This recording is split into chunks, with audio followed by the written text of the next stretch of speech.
اعوذ باللہ من الشیطان الرجیم بسم اللہ الرحمن الرحیم۔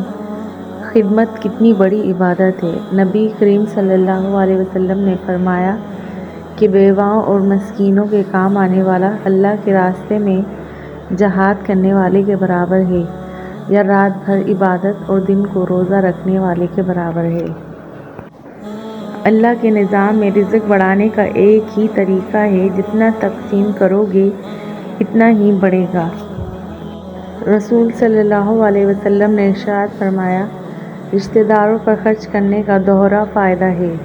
مسکین پر صرف صدقہ ہے، اور رشتہ دار پر صدقے میں دو بھلائیاں ہیں، یہ صدقہ بھی ہے اور صلہ رحمی بھی۔ اللہ تعالیٰ فرماتے ہیں، ایسے لوگ جو خود بھی کنجوسی کرتے ہیں اور دوسروں کو بھی کنجوسی کی تلقین کرتے ہیں، اور اللہ نے ان کو اپنے فضل سے جو کچھ دے رکھا ہے اسے چھپاتے ہیں، تو ہم نے ایسے ناشکروں کے لیے ذلت کر دینے والا عذاب تیار کر رکھا ہے۔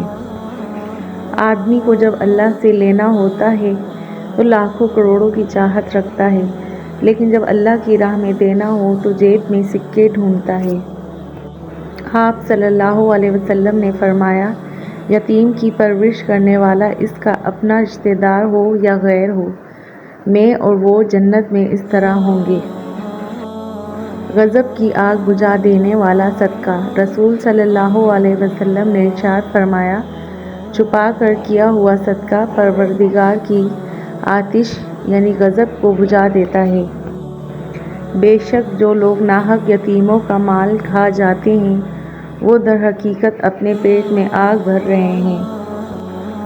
آپ کا پڑوسی کسی بھی فرقے سے ہے، اس کا حساب وہ خود دے گا، لیکن اگر وہ بھوکا رہا تو اس کا حساب آپ کو دینا ہوگا۔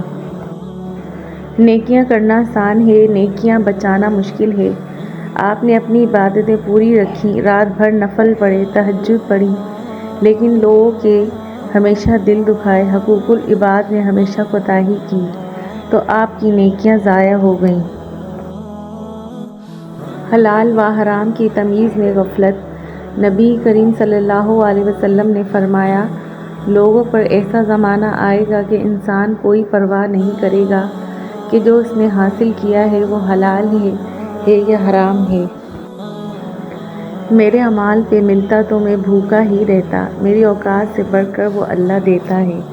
سبحان اللہ۔ اے پروردگار، ہم تیری عبادت کرتے ہیں اور تجھ سے ہی مدد مانگتے ہیں۔